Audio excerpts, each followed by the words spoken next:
Sayang, kesaktian pendekar Katung lebih banyak digunakan untuk menyiksa orang. Bahkan ia gemar mempertaruhkan harta dan nyawanya untuk memenuhi kegemarannya menyabung ayam. Bagaimana kisah selengkapnya? Ikuti video ini sampai selesai.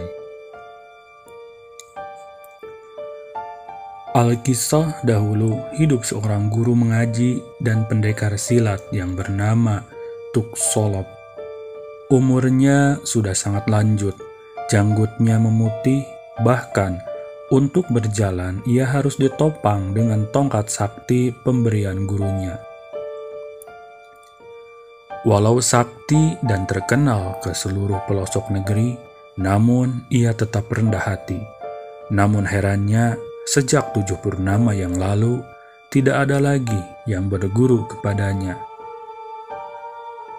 Sampai Tuk Solop pun menjadi sepi.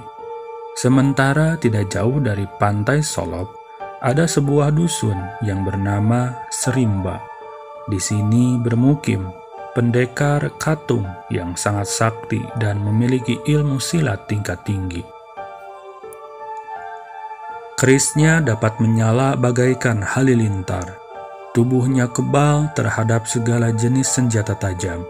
Sayangnya, selain memiliki berpuluh murid dan pengawal yang setia, ia juga sangat angkuh dan sombong. Kekayaannya semakin menumpuk karena ia selalu menang taruhan dalam menyabung ayam. Selain itu, ia juga memiliki seorang adik perempuan yang cantik jelita bernama Suri. Padahal Suri bukan adik kandungnya. Ia anak seorang penyabung yang sudah meninggal karena mempertaruhkan nyawanya dengan pendekar Katung. Sang ayah dibunuh oleh pengawal pendekar Katung di tengah hutan rimba. Suri yang saat itu masih bayi kemudian diasuh oleh pendekar Katung hingga tumbuh menjadi gadis cantik jelita. Pada suatu ketika, ada seorang pengembara muda datang ke pantai Solop untuk menuntut ilmu karena mendengar ada seorang guru sejati yang tengah mencari murid setia untuk mewariskan ilmunya. Di pantai Solop, ia pun kebingungan, yang tampak hanyalah pantai berpasir putih. Kenapa tidak ada seorang pun di tempat ini? Di mana sang guru itu? Tanya pengembara muda itu di dalam hatinya. Akhirnya ia pun duduk di bawah sebatang pohon di pantai itu. Tiba-tiba dari kejauhan tampak seorang menuju ke arahnya. Berarti memang ada kehidupan di tempat ini. Mungkinkah ia guru yang saya cari? Gumamnya. Ternyata yang menghampiri adalah seorang gadis cantik. Amboy, jangan-jangan ia bidadari yang turun dari kayangan, pikirnya dalam hati. Abang mau kemana? Sepertinya abang bukan orang daerah sini. Abang hendak berguru pada seorang guru alim yang sedang mencari murid untuk mewariskan ilmunya. Apakah adik mengetahui guru itu? Dahulu di sini ada seorang guru terkenal yang bernama Tuk Solop. Namun, sejak murid-muridnya pindah berguru kepada pendekar Katung, ia pun pergi entah kemana. Begitu jelas Suri. Pendekar Katung, rasanya abang pernah mendengar nama itu. Mendengar gumaman itu, Suri langsung pergi sambil berkata, kalau abang mau bicara denganku, tunggu aku besok pagi di tempat ini. Ketika Bujangkalana berniat untuk beranjak, tiba-tiba seorang lelaki buta memegang tongkat keluar dari balik semak-semak sambil berjalan tertatih-tatih menghampirinya. Aku telah mendengar semua pembicaraan kalian. Perlu engkau ketahui, gadis cantik itu adalah adik pendekar Katung, ujar datuk buta itu. Lalu, apakah Datuk mengetahui keberadaan Tuk Solop? Tanya Bujang Kelana. Tuk Solop sudah lama meninggalkan tempat ini. Saya juga tidak tahu kemana perginya. Tak lama kemudian, Datuk Buta itu bergegas mohon diri. Melalui indera keenamnya, ia merasakan ada seseorang sedang menuju ke arah mereka. Kenapa orang-orang yang saya temui di tempat ini semuanya tergesa-gesa pergi? Aneh, sungguh aneh. Dan benar, beberapa saat kemudian tampak Suri berlari menuju arah Bujang Kelana. "Bang, tolong Suri, ayo kita pergi dari sini," ajak Suri sambil menarik tangan Bujang Kelana. Bujang Kelana tidak dapat berbuat apa-apa kecuali menuruti kemauan Suri. Setelah merasa aman, Suri pun menceritakan perihal dirinya. "Abang ikut prihatin yang menimpa ayahmu." Dalam suasana haru, mereka dikejutkan dengan kehadiran Datuk Buta. Datuk, bukankah tadi Datuk sudah pergi?" tanya Bujang Kelana terkejut. "Aku tidak pergi, aku bersembunyi di balik semak-semak itu."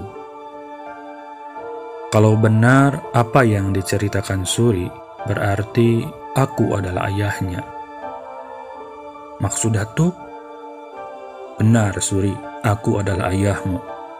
Dulu namamu adalah Intan. Rupanya Pendekar Katung telah mengganti namamu. Tapi tak apa, mulai sekarang namamu Intan Suri. Dan nanti akan ayah ceritakan. Sekarang lebih baik kita mengatur siasat untuk menyingkirkan Pendekar Katung." "Tapi ia kebal terhadap segala senjata tajam," kata Suri dengan khawatir. "Ayah tahu kelemahannya." Ketiganya pun bermusyawarah untuk mengganti ayam jago Pendekar Katung dengan ayam milik ayah Suri, yang mirip sekali dengan ayam jago Pendekar Katung. Setelah itu mereka menantang Pendekar Katung untuk menggelar sabung ayam. Kini penantang Pendekar Katung adalah seorang pemuda dari negeri jauh. Pelaksanaan sabung ayam itu pun diumumkan ke berbagai tempat, bahkan sampai ke negeri-negeri yang ada di sekitarnya. Pagelaran sabung ayam pun ditiba. Seluruh penduduk telah berkumpul. Beberapa saat kemudian, pertarungan pun dimulai. Karena ayam jago Bujang Kelana adalah ayam jago Pendekar Katung yang terkenal ganas dan gesit, maka hanya dalam hitungan menit ayam jago Pendekar Katung mulai terdesak dan akhirnya mati tidak berdaya. Pendekar Katung jadi sangat terkejut. Mustahil ayam jagoku mati," serunya kesal. Ia langsung memerintahkan beberapa pengawal setianya untuk mengusir Bujang Kelana. Mengetahui dirinya terancam, Bujang Kelana pun segera melarikan diri ke pantai Solop untuk menemui Datuk Buta dan Suri yang sengaja menunggunya di tempat itu. "Pengawal, bunuh pemuda itu," perintah Pendekar Katung. Di pantai berpasir itu, belum sempat Bujang Kelana menemui Datuk Buta, tiba-tiba ia sudah diserang oleh Pendekar Katung dan beberapa orang pengawal setianya. Bujang Kelana pun melakukan perlawanan, tetapi karena dikeroyok, akhirnya salah seorang pengawal Pendekar Katung berhasil mengoyak pahanya dengan tombak. Pada saat yang bersamaan, Datuk Buta melompat dari balik semak-semak dan langsung mencekik ke leher Pendekar Katung dari belakang. Cekikan yang demikian kuat membuatnya tidak berdaya. "Bujang Kelana, cepat tusukkan senjatamu ke perut Pendekar Katung," teriak Datuk Buta.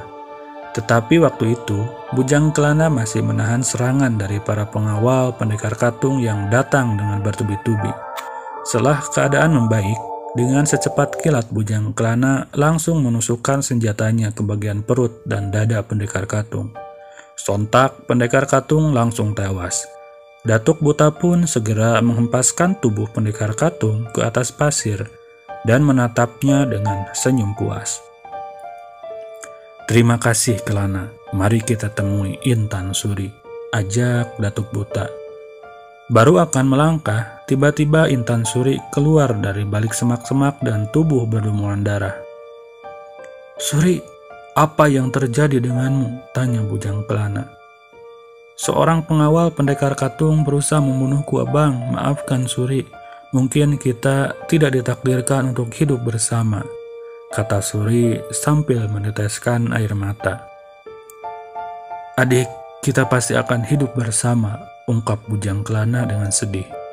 "Bang, tolong jaga negeri dan penduduk Serimba serta pantai Solop ini agar tetap aman dan damai," pesan Suri terbatuk-batuk. Beberapa saat kemudian, denyut nadi Intan Suri berhenti berdetak.